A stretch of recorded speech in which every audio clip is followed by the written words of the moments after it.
Hello guys, welcome to Water Sign Philippines. So reading po ito for Water Sign Cancer, Scorpio, Pisces. Take only what resonates. Bali hindi ito magre-resonate sa lahat kasi hindi ko naman talaga makukuha lahat ng energy ng water sign sa mundo. So bahala ka nang ilagay ang sarili mo dito, no? Kung hindi ka nakaka-relate, hindi ka nakaka-resonate, okay lang yon. May mga next readings pa naman tayo. Yan. Pwede mo rin namang puntahan itong si Jing Tarot Trader, ano. Pwede ka sa kanyang pa-reading kung gusto mo magpa-personal reading. At follow mo rin ako sa TikTok, guys. Unicorn Princess Tarot. Ayan. Start na natin. This is for water sign. Doon sa akin TikTok shop, doon ka makaka-avail ng mga products namin, guys. Mga evil eyes and crystals bracelets. So anyway, let's start your reading. This is for the sign of water sign. Yan.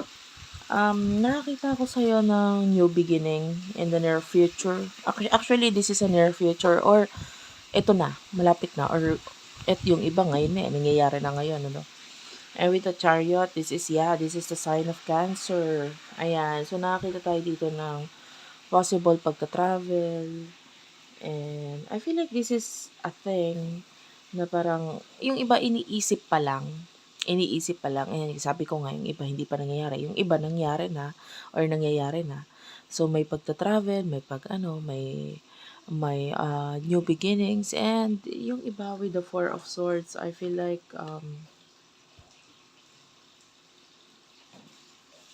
yung iba you're manifesting this, or yung iba wala ka naman talaga magawa. You need to do this, parang ganun. And nakakita tayo dito na maybe may kinalaman ito sa Justice card, which is yung iba I can hear the word marriage. So may kinalaman sa marriage or may kinalaman sa career. Yan. So I don't know, maybe you are attending a marriage or what, or regarding sa career, pwedeng ganon. So pagdating sa love, sino itong person na kakonect with water sign?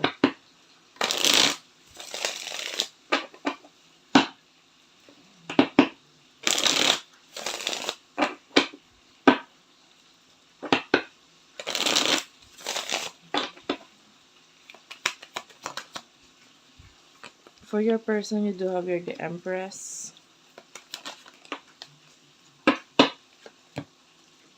Page of Pentacles, and the Four of Cups. For some of you, kung wala kang kakonect, I can see you love yourself. You do love yourself and you're focusing on yourself. Ganon. Kasi pagdating sa mga bagong person na pumapasok sa buhay mo, parang hindi ka sure sa mga taong to. So, nakukuha natin yung energy na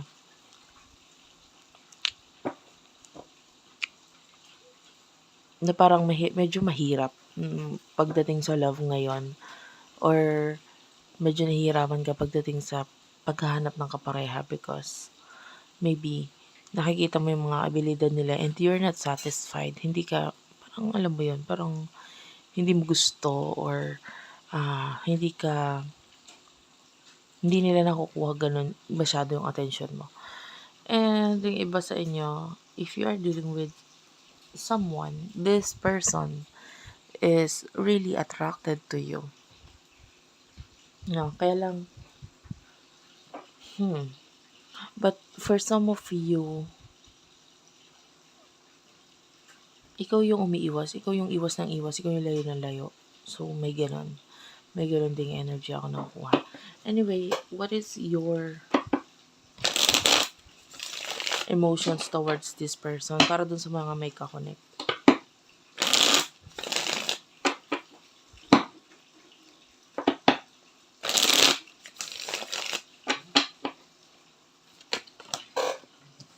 Eight of Swords. So, ikaw, pinapahiraman mo yung sarili mo sa totoo lang. Nakikita natin, you could be stuck in a situation, or ikaw ito na nilalagyan mo ng harang or boundaries itong connection ninyo, because the Eight of Pentacles, you might feel like marami pa naman diyang iba.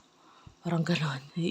Kumbaga hindi ka nagpapaka-settle or hindi ka pag may nakita kang hindi mo nagustuhan sa kanya, it's easy for you to leave the situation or hindi siya pansinin or what. Kasi actually sa ngayon nakikita natin, wala ka naman talagang pakialam pagdating sa love. You care about yourself, you care about your growth, your maturity, gano'n. Wala kang pakialam sa mga love na yan.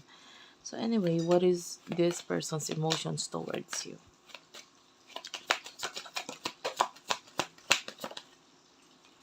Eight of Cups.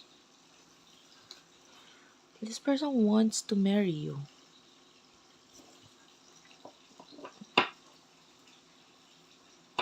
Gusto kanyang pakasalan in the future. So, kung hindi, if you are a member of LGBTQIA+, so gusto niya magkaroon ng pagsasama, gusto niya ng, kumbaga yung thinking nitong taong to, hindi lang pang ganito. Gusto niya ng, hindi lang dahil gusto kanya ganun. Gusto niya ng panghabang buhay na relasyon. So, you're dealing with someone na, although you see this person as someone immature, ganyan, pero matured din naman yung thinking niya pagdating sa love or sa emotions. Kasi, maybe he or she is younger than you, ganun. Pero, emotionally, medyo mas nakikita natin, matured siya, no, mag-isip. Kung makikipagrelasyon siya, actually kahit hindi lang sa iyo kahit sa ibang connection, pero looking forward na siya sa pang seryosohan na relasyon. Okay? So, what will happen in the near future for you? For water sign.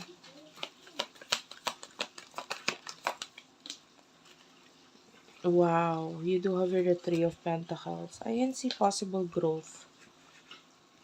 Financial growth. The Ten of Cups is here, so Two of Cups, this signifies, yeah,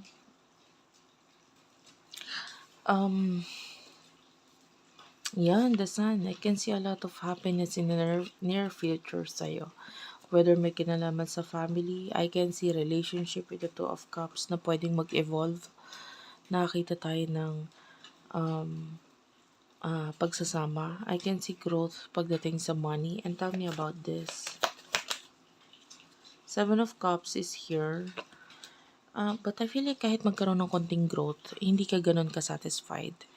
Alam mo, ikaw kasi yung tipo ng tao na mahirap masatisfy. I mean, lagi kang may nakikitang hindi maganda or ang hirap mo i-please. No? You know what I mean? So, although maganda yung energy mo in the future, lagi ka pa rin may hinahanap na kulang sa buhay mo. And I feel like for some of you, although there's growth sa'yo, may mga unhappy, emotionally and pagdating sa family, ganyan, and relationship, maganda yung sinasabi sa'yo in the future. Pagdating sa money, maybe may conflict. Bakit may conflict?